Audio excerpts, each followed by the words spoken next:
ये लेकिन कहीं ना काबा मास्टर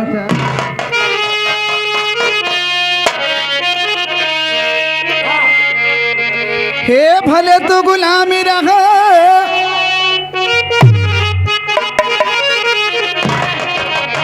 अरे भले तो गुलामी रहा अरे अपनी चलन से अरे दई गई आजादी भी मैं अपनी चलन से दई गई आजादी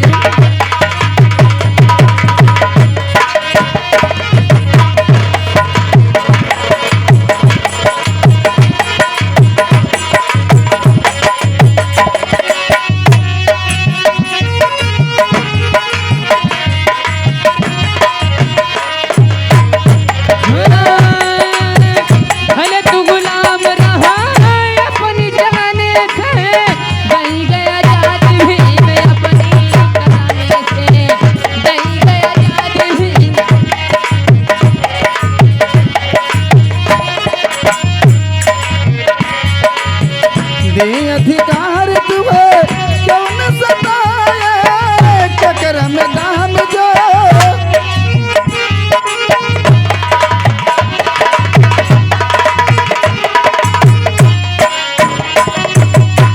क्यों न सताए चक्कर में दाम जो अखियां दिखाए चक्कर में दाम जो अखियां उठाए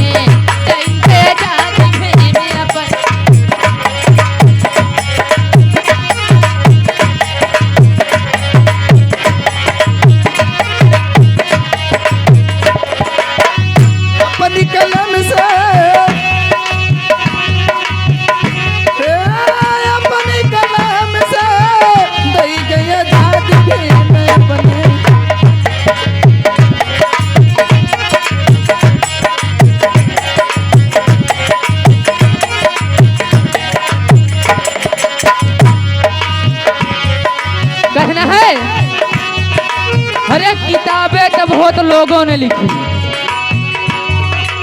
अच्छा कहना है जो बदला ना जा सके उसे एहसान कहते हैं, जो बदला ना जा सके उसे एहसान कहते हैं, जो सबको बदल दे उसे इंसान कहते हैं।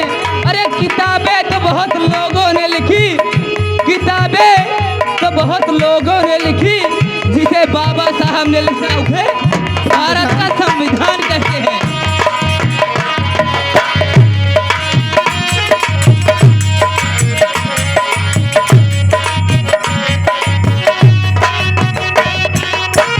लड़कन के अपने पढ़ावा लिखावा लड़कन के अपने पढ़ावा लिखावा लड़कन के अपने घर के गरीबी आके दूर भगावा घर के गरीबी आके दूर भगावा छोड़ के गरीबी आके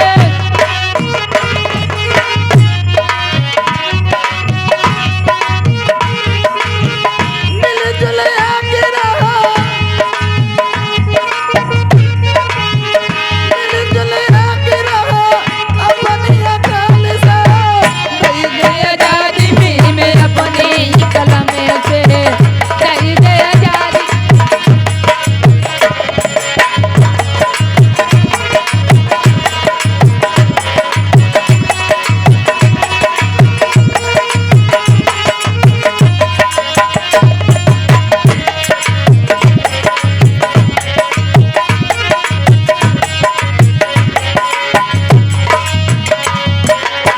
दई गई आजाद भी अपनी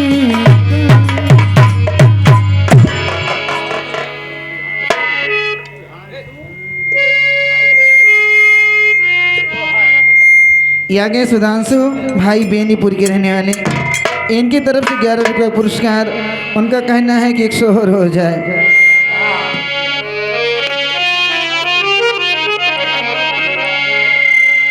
आइए लीजिए।